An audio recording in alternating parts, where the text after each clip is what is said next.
In the Age of Black, before the Blue Age, before the Tearfall, AO existed. Hello, dudes! My name's Grimdock, and I'm the Lore Master. You probably weren't expecting to see me on camera, but without further ado, let's jump into the universe of Dungeons & Dragons. AO, in many accounts, could be considered a dungeon master. You see, in the Dungeons & Dragons universe, there are these huge, massive crystal balls that cover entire solar systems. These things are called crystal spheres, or crystal shells, depending on which D&D campaign you're in. They were made of this dark ceramic material that's not only unbreakable, but unable to be touched by magical means as well. They don't even have a gravitational pull. Really, really freaky stuff, dudes.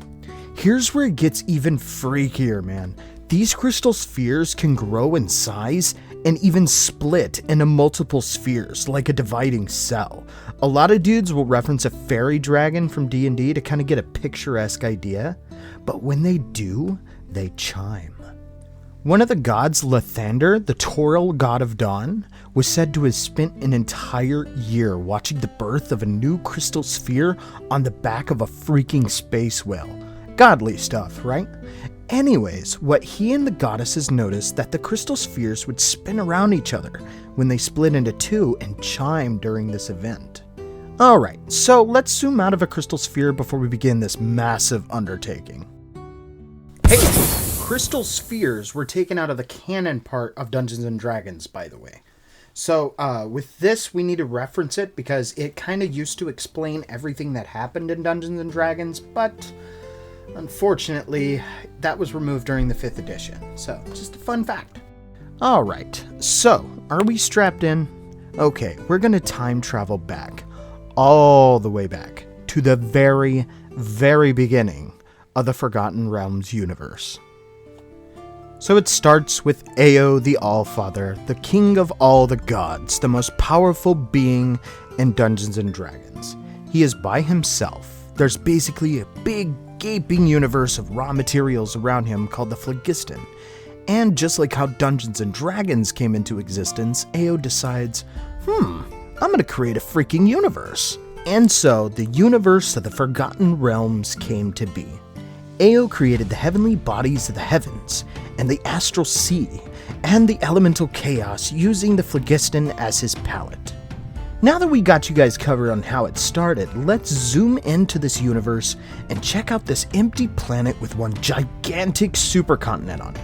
Yup, this is the world of Obyriths. Now let's zoom out of this for a second. Remember, the Dungeons & Dragons universe is huge, but you're probably wondering what lies outside of all this. Well, there's another universe next to it called the Far Realm. And this universe saw AO's work as a big, meaty, tasty dish.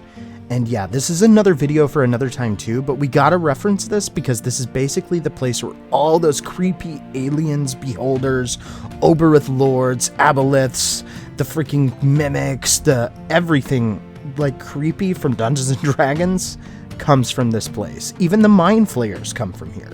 And if you're wondering what a Mind Flayer is, you probably need to go play Baldur's Gate 3.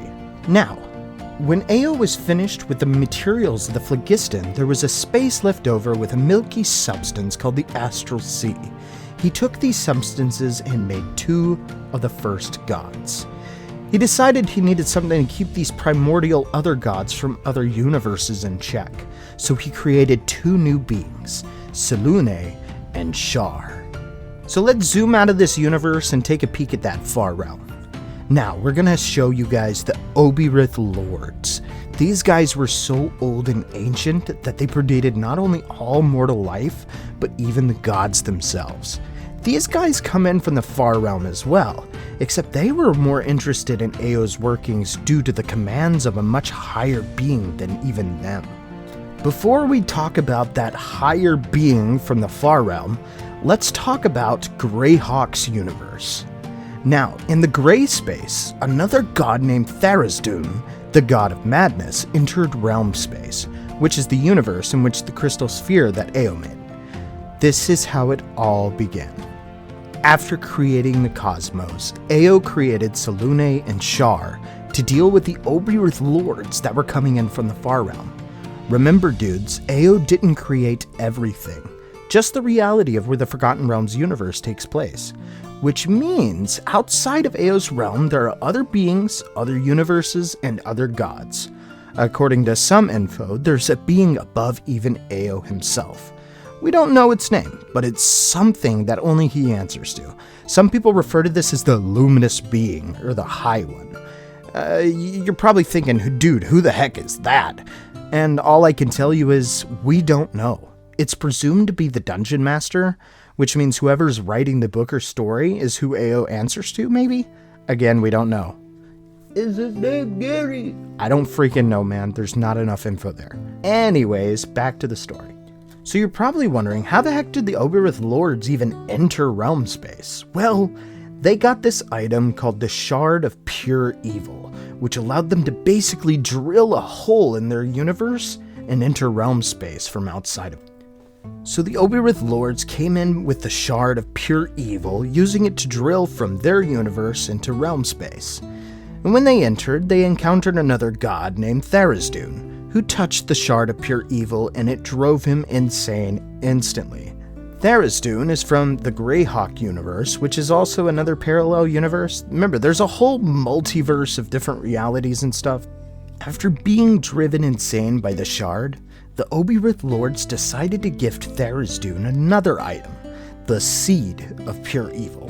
This item was gifted to the Obyriths by Azathoth, the Overgod and Allfather of the Far Realm. The Obyriths demanded that Tharizdun take the king's Seed of Evil, which was made by Azathoth, and plant the Seed of Evil within the Astral Sea, falsely promising him total dominion of that realm in exchange for his loyalty to them. Tharizdun was already insane at this point, but he knew his fellow gods would turn against him. So instead, he took this seed to the far reaches of the cosmos, planting it in the expanse of the elemental chaos for his own goals that are never talked about. That same shard started to dig through reality, creating the first abyss of Dungeons & Dragons. Now we have 3 universes. We have the Abyss, we have the Far Realm, the Gray Space, and of course we have REALMSPACE. Doing this triggered the first war of REALMSPACE. This was called the Dawn War, and this was the first war in all of REALMSPACE and all of the history of Dungeons & Dragons. This is where all of it began. The gods and the Obyrith lords and the primordials began this humongous battle against each other. So in our next video, we're going to cover the Dawn War of Dungeons & Dragons, but that's it on the creation of REALMSPACE. If you guys found any information I missed, which is very likely, leave a comment down below on what seems to be missing here. Otherwise, dudes, thank you so much for watching this. In the future, we're going to cover a bit of everything. I will be making a video describing a bit of Azathoth later too, so keep your eyes peeled in for a few weeks for that. This is Grimdoc the Lore Master, signing out.